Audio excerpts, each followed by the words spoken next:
Okay, today I will be coding the program to find the factorial of a number.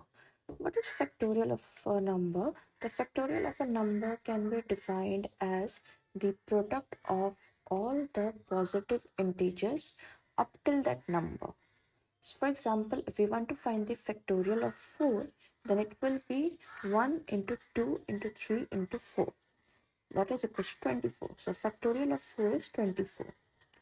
Okay, there in this program we will be taking two cases apart from the main code. That is when the input is 0 and when the input is less than 0. So first let us take an input from the user.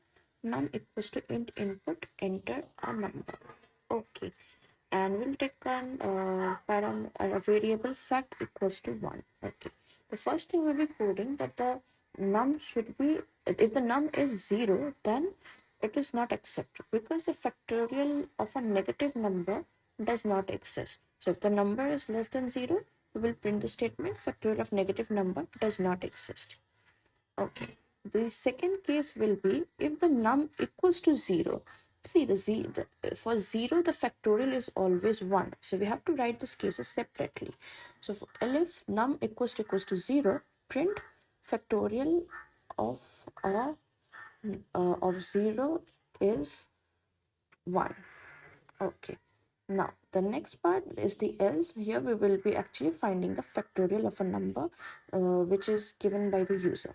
Okay, so for I in the range from 1, the range will be from 1 up till that number plus 1, because in the for loop the upper range is not taken in case of Python. So we will be coding it, we will be taking the range from 1 to num plus 1. Then fact will be fact into equals to I, which can also be written as like fact is equal to fact into I. Okay, here it will be calculating the product.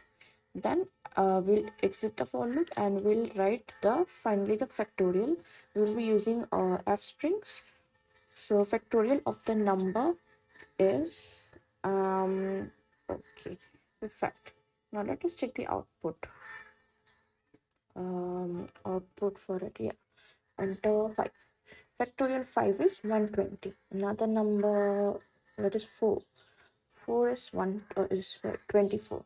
Okay, another 7 is 5040. So it's a working code. Thank you for watching.